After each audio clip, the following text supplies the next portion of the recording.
نثار صاحب تو N R O آپ کی بہن کو دے سکتے ہیں کہ 4.5 کروڑ روپیہ جمع کرا دیں، باقی سب پاک ہیں. اور بھائی بتائیں کہ کیسے پاک ہو گیا؟ کون؟ آپ مجھے بتائیں کہ یہ جو ڈاکیومنٹس میرے پاس موجود ہیں اس کا کون ذمہ دار ہے؟ کیسے آپ ایک خیراتی ادارے سے اپنی پارٹی کو فنڈنگ کر رہے؟ کچھ شرم و حیا کو نام کی چیز ہے؟ پاکستان میں قانون اور انصاف کے نام کی کوئی چیز ہے؟ اب کون ان سے احتساب لے گا؟ کون؟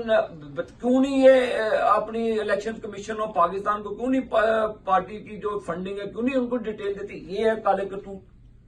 کیسے وہ دے سکتا ہے؟ اس کو پتا ہے کہ وہ مرے گا اس میں. یہ ساری میرے پاس ڈیٹیل موجود ہے. اور بالکل میں آپ کے توسط سے بتا رہا ہوں کہ میں نیب کے چیئرمین کو خط لکھنے جا رہا ہوں. میں ڈاکیومنٹس ان کو بھیجوں گا کہ آپ عمران خان اور علیمہ خان کے خلاف کارروائی کریں. علیمہ خان کے بیرون ملک جتنے بھی ایسٹس ہیں ان کی ڈیٹیل عوام کو دیں اور ان کو گرفتار کیا جائے کہ یہ بتائیں کہ کیسے غیر قانونی طور پر ایک آپ خیراتی ادارے کی رقم آپ اپنی پارٹی کے اکاؤنٹ میں ٹرانسفر کر سکتے ہیں. آپ نے کن کن اکاؤنٹ میں یہ پیسے رکھے؟ کیسے کیسے رکھے؟ ان سے آپ نے اپنے جو کریڈٹ بینکوں کی آپ نے اس کریڈٹ لمٹ کو بڑھایا. آپ نے ان پیسوں کے ذریعے پتہ نہیں کتنے گھپلے کیے. آپ کو زیادہ پتا ہے میرے سے.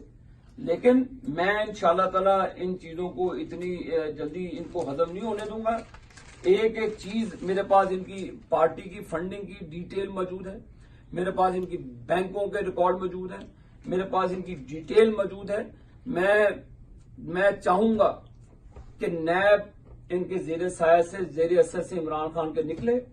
میں چیئرمین نیب جو ان کے الفاظ ہیں تاریخی الفاظ میں دہرانا چاہتا ہوں کہ سب کا احتساب ہے. جسٹس جاوید اقبال صاحب اگر سب کا احتساب ہے تو برائے مہربانی علیمہ خان کو اریسٹ کرے. برائے مہربانی روبینہ خان جو ان کا ایک اور بے نامی بہن نکلی ہے. قوم کو تو نہیں پتا تھا روبینہ خان کون ہے. جو میں آگے جاؤں گا میں عمران خان کا بہت کچھ نکالوں گا. تو یہ میں چیف جسٹس پاکستان سے بھی درخواست کروں گا کہ اس پہ جی آئی ٹی بنائیں.